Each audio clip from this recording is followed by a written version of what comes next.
प्यारे दर्शकों, आज की हमारी कहानी एक कबूतर व कबूतरी की है, जिसमें आप जानेंगे कि जिस घर में बेटियां होती हैं वह उनकी परवरिश कैसे करते हैं और उसका अंत क्या होता है। किसी भी घर में बेटी का जन्म लेना कितना शुभ होता है, कितना खास दिन होता है जिस दिन घर में पुत्री जन्म लेती है। शास्त्रों में भी ऐसा बताया गया है कि जिस घर में पुत्री जन्म लेती है वह बड़ा भाग्यशाली होता है।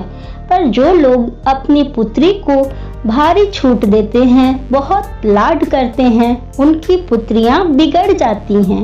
आज की ये कहानी आपको यही दर्शाएगी। इससे पहले कि आप हमारी कहानी में खो जाएं, इस चैनल को सब्सक्राइब कर लीजिए। तो चलिए कहानी शुरू करते हैं। प्राचीन समय में एक जंगल में कबूतर व कबूतरी का एक जोड़ा बैठा हुआ था। कड़ाके की ठंड पड़ रही थी। कबूतरी ने कबूतर से कहा, पियाजी, आज कोई ऐसी कहानी सुनाओ कि हमारे कड़ाके की ये रात कट जाए।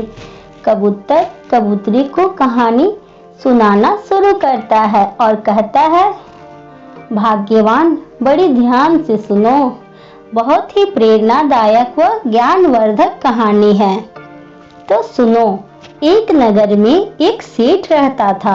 उसके यहाँ पर एक पुत्री ने जन्म लिया और उसके घर में बहुत ही खुशी का माहौल बन गया।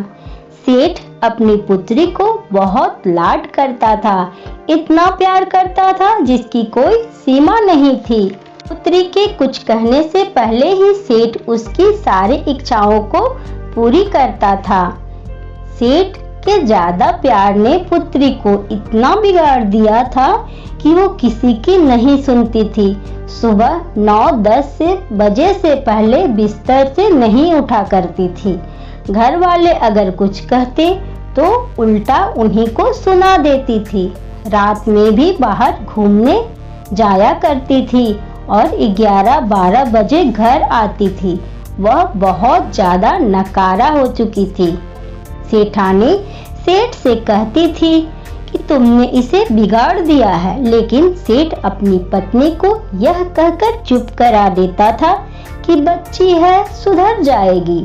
सेठ अपनी पुत्री के लिए अब अच्छे लड़के की तलाश कर रहा था, जिससे कि उसका वह शादी करा सके। बहुत कोशिशों के बाद उसने एक अच्छा लड़का ढूंढ लिया और उससे अपनी पुत्री का वह शादी करा देता है। साथ में उसे बहुत सारा धन व उपहार देकर उसे विदा करता है। जब पुत्री अपने ससुराल चली जाती है तो 10 दिन बाद ही अपने पिता को फोन कर देती है और कहती है, पिताजी, आप इसी वक्त आइए और मुझे यहाँ से ले जाइए। आपने जिस नर्क में मुझे डाल दिया है, मैं इस नर्क में नहीं रहूंगी। सेठ सोच में डूब गया कि मैंने तो बहुत ही देख ताक कर अच्छे घर परिवार में उसकी शादी की है। 10 दिन में ऐसी कौन सी आफत आ गई जिसके कारण मेरी बेटी ऐसा बोल रही है। सेठ इसी चिंता में अपनी बेटी के ससुराल में पहुंच जाता है। सेठ वहां पहुंचकर वह एक अपना मान सम्मान का उम्मीद रखता है, पर वहां पर उसका कोई मान सम्मान नहीं करता है। सबसे पहले वह अपनी समधन से मिलता है, उनको राम राम करता है, पर वह कोई जवाब नहीं देती है। फिर वह समधी से मिलता है और उसे भी राम राम करता है, पर वह भी कोई जवाब नहीं देता है। इसके बाद वह जेठ जी से मिलता है, उसे भी राम राम करता है, उसने भी कोई उत्तर नहीं दिया। अंत में वह दामाद जी से मिलता है और अपनी पुत्री के बारे में पूछता है, पर उन्होंने कुछ नहीं कहा और बोला कि आप अपनी पुत्री को वापस ले जाओ, हमें इसकी जरूरत नहीं है। इतनी बिगड़ी हुई औलाद आपने पैदा की है, हमारे घर को नर्क बना दिया है। इसको तुरंत यहाँ से ले जाइए और अपना धन और उपहार भी ले जाइए, हमें इसकी भी आवश्यकता नहीं है। सेठ बहुत दुखी होता है और अपनी पुत्री के कमरे में जाता है और उससे पूछता है, ऐसा क्या बात हो गया है? तो पुत्री ने कहा, पिताजी, मुझे इस नर्क में नहीं रहना है। यदि आप मुझे जिंदा देखना चाहते हैं तो यहाँ से मुझे ले चलिए। सेठ इतना सुनने के बाद वहाँ से अपनी पुत्री को लेकर जाने लगता है, पर पुत्री के ससुराल वालों ने सेठ को कुछ नहीं कहा। रास्ते में सेठ ने अपनी पुत्री से पूछा कि पुत्री, तुम मुझे एक बात बताओ कि तुम्हारी सास कैसी है? सेठ की पुत्री कहती है, वो एक डायन है, मेरा जीना हराम कर दिया है, उसका नाम भी मत लो। फिर सेठ पूछता है कि अच्छा ये बताओ कि तुम्हारे ससुर कैसे हैं? तो सेठ की पुत्री कहती है, उसका नाम मत लो, वो एक नंबर का राक्षस है, दुष्ट है। ठीक है, छोड़ो, तुम्हारे जो जेठ है वो कैसे हैं? सेठ ने पूछा। तो पुत्री कहती है, उसकी तो बात ही नहीं करो, वो एक नंबर के जल्लाद हैं, हर दिन मुझे परेशान करते रहते थे। उसके बाद पुत्री की बात सुनने के बाद सेठ पूछते हैं, तुम्हारी ननद कैसी हैं? वो तो ठीक होंगी। पुत्री कहती है, वो तो चुड़ैल है, सुत उठकर खाना चाहिए होता है। फिर सेठ ने पूछा, अच्छा ये बताओ दामाद बाबू कैसे हैं? वो तो तुमसे बेहद प्रेम करते होंगे। तो सेठ की पुत्री कहती है, वो जल्लाद है, यमदूत है, बड़ा दुष्ट इंसान है, मेरा जीना हराम कर कर रख दिया है, रात दिन मुझे मारता था, पीटता था, एक बात मेरी नहीं सुनता था। इसके बाद सेठ ने पूछा, अच्छा ये बताओ तुम्हारे मोहल्ले वाले कैसे हैं? तो सेठ की पुत्री ने कहा, मोहल्ले वालों के बारे में भी कुछ न पूछो, वो भी बहुत बदमाश है, लुच्चे लफंगे हैं। अब सेठ बड़ा दिमागधारी था, वह समझ गया था कि एक इंसान खराब हो सकता है, दो इंसान खराब हो सकता है, और हो सकता है कि इसके ससुराल वाले खराब हों, पूरा मोहल्ला वाला तो खराब नहीं हो सकता है। दोष मेरी पुत्री में है, उनके ससुराल वालों में नहीं। सेठ इस बात को समझ जाता है कि ये सारा नतीजा मेरे ज्यादा लाड प्यार का है। यदि मैं अपनी पुत्री को लाड प्यार के साथ अच्छे संस्कार भी देता तो ये नौबत नहीं आती। सेठ चुपचाप अपनी पुत्री को लेकर अपने घर आ जाता है। जैसे ही सेठ की पुत्री अपने घर में कदम रखती है तो उसकी भाभियां मुंह फुला के मुंह फेर लेती हैं। सेठ की पुत्री सोचने लगती है कि मेरी भाभी आज मुंह क्यों फुला रही हैं? हर रोज मेरे से बड़ा प्रेम किया करती थी, मीठी मीठी बातें करती थी, मगर आज मुंह फुला रही हैं। वह जाकर अपनी भाभी से इसका कारण पूछती है तो वो कहती हैं, मुंह नहीं फुलाऊं तो क्या करूं? तुम्हारी शादी कर दी थी, तुम्हें ससुराल भेजा था, लेकिन तुम फिर से मेरी छाती पर मूंग तलने के लिए आ गई हो, इसीलिए तुम मेरे से बात नहीं करोगी। उसकी भाभी ने उसे फटकार दिया। अब भाभी की इतनी बात सुनने के बाद उस घर में उससे कोई बात नहीं करता था, सिर्फ उसके पिता के सिवाय। अब वो धीरे धीरे बड़ा दुखी हो जाती है। धीरे धीरे उसकी आंखें खुलने लगती हैं। काफी समय इसी तरह बीत गया। वो घर से बाहर निकलती तो उसके पड़ोसी उससे पूछते, तुम अकेले कैसे आ गई हो? तुम्हारे जमाई कहाँ हैं? ऐसे ताने सुन सुनकर वो बड़ी दुखी रहने लगी। मोहल्ले वाले तरह तरह की बातें करते थे। वो कहते थे, नई नई शादी हुई थी, अकेले ही आ गई है, लगता है तलाक होने वाला है। सेठ को भी यही सब ताने सुनने को मिलते। इन्हीं तानों से उनकी पुत्री व सेठ दोनों ही दुखी थे। अब धीरे धीरे सेठ की पुत्री को अपनी गलती समझ आने लगी थी। वो समझ चुकी थी कि ये सारी गलती की जड़ मैं ही हूँ और आज मेरी वजह से मेरे पिता का सर शर्म से झुक गया है। लेकिन वो ससुराल भी जाने को तैयार नहीं थी और इधर उसके पीहर वाले भी उससे ठीक से बात नहीं करते थे। वो बड़ी दुखी थी। उसे समझ नहीं आ रहा था कि वो क्या करे।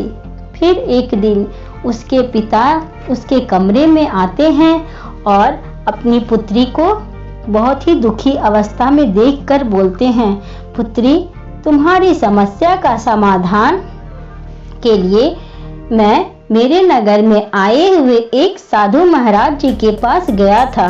उन्होंने तुम्हारी समस्या का समाधान बताया है। यदि तुम इस उपाय को करती हो तो 6 महीने के अंदर तुम्हारे ससुराल वाले तुम्हारी मुट्ठी में होंगे और तुम्हारे इशारों पर नाचेंगे। इतनी बात सुनकर पुत्री बहुत खुश हो जाती है और पिताजी से बोलती है, 6 महीने में मेरी मुट्ठी में आ जाएंगे, ऐसा बोला सेठ। 6 महीने में मेरी मुट्ठी में आ जाएंगे, ऐसा बोला साधु महाराज ने। सेठ बोलते हैं, हाँ, 6 महीने में तुम्हारी मुट्ठी में आ जाएंगे। तो वह कहती है कि पिताजी, वो उपाय क्या है, मुझे जल्दी से बताइए, मैं उस उपाय को जरूर करूंगी। उस लड़की का पिता उस उपाय को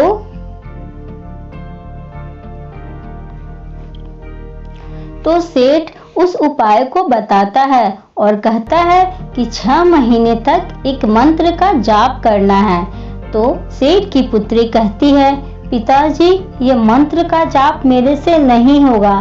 तो सेठ कहता है, ठीक है, मैं मंत्र का जाप कर दूंगा, तुम साधना कर लेना। पुत्री बोलती है कि क्या साधना करना है, कैसे करना है।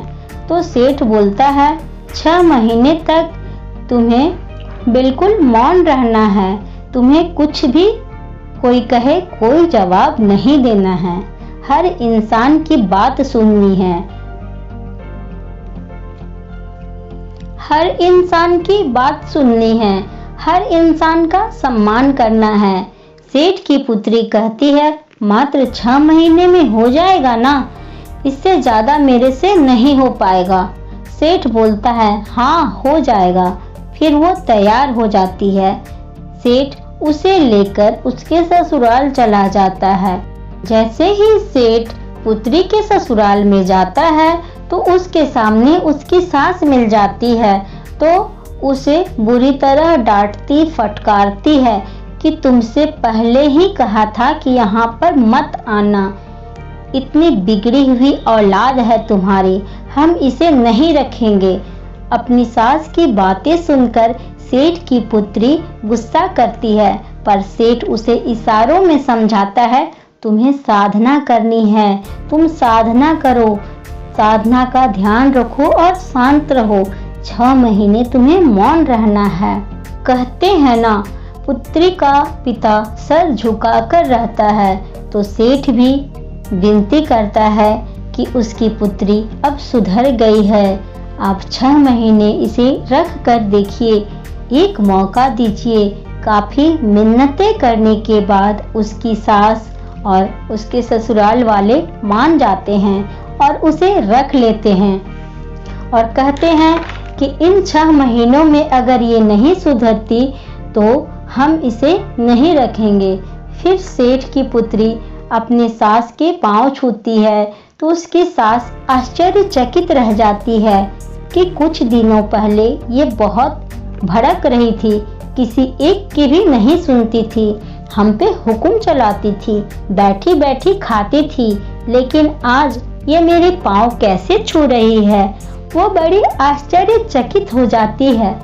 सेठ की पुत्री कहती है कि माँ जी, मुझे आशीर्वाद दीजिए, आपका आशीर्वाद मेरे लिए बहुत महत्वपूर्ण है। यदि आप मुझे आशीर्वाद देंगे तो मेरी साधना सफल हो जाएगी। उसकी सास उसे आशीर्वाद देती है कि ठीक है, तुम खुश रहो। अब वो ससुराल में रहने लगती है। एक दिन की बात है, वह अपने ससुर के लिए चाय बनाकर देने के लिए जा रही थी। वो ससुर को जैसे ही चाय पकड़ाने लगी, हाथ से चाय का कप छूट गया और नीचे गिरकर टूट गया।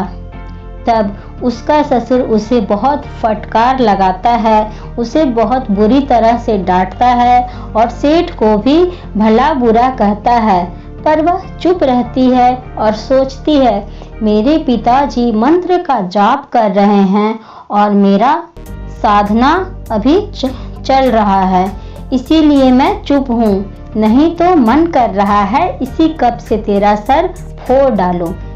इसी तरह जब भी उसे कोई कुछ कहता, उसे बुरा तो बहुत लगता, पर वह अपने पिता की बात याद करके शांत रहती और साधना पूरी कर ली। इसी तरीके से उसने अपने गुस्से पर भी काबू पाना सीख लिया। अब सब कुछ ठीक हो गया था। मुश्किल से उसका घर बार बस गया था। 6 महीने बाद वह गर्भवती हो जाती है और फिर 9 महीने बाद वह माँ बन जाती है। अब उसकी गृहस्थी बड़े आराम से चलती है।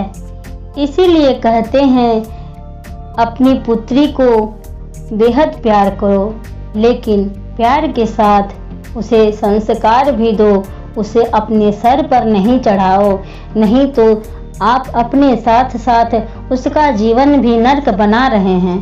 कबूतर इस बात को कबूतरी से कहता है और अंत में कबूतर 5 ऐसी बातें बताता है जो आप सबको गौर से सुननी चाहिए।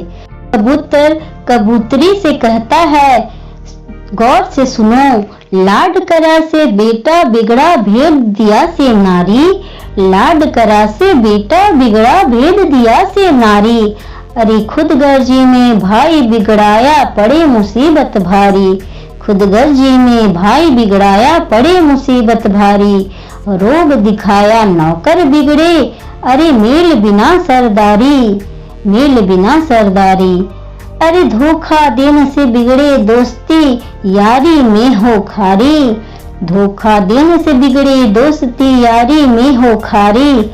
और कहता है, रोया मान घटे बंदे का दुख चिंता में काया, रोया मान घटे बंदे का दुख चिंता में काया, अनैति में रात चले जा झगड़े में धन माया, अनैति में रात चले जा झगड़े में धन माया।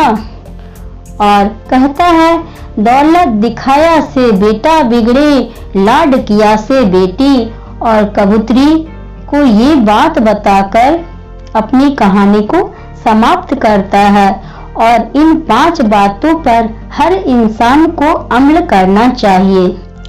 प्यारे दर्शकों, पुत्री को बड़ा होकर अपने ससुराल जाना है, अतः लाड प्यार करके उसे बड़ा तो करे, लेकिन साथ ही साथ उसमें अच्छे संस्कार भी भरे, क्योंकि आप उसकी गलतियों को नजरअंदाज कर सकते हैं, पर उसके ससुराल वाले कतई नहीं करेंगे।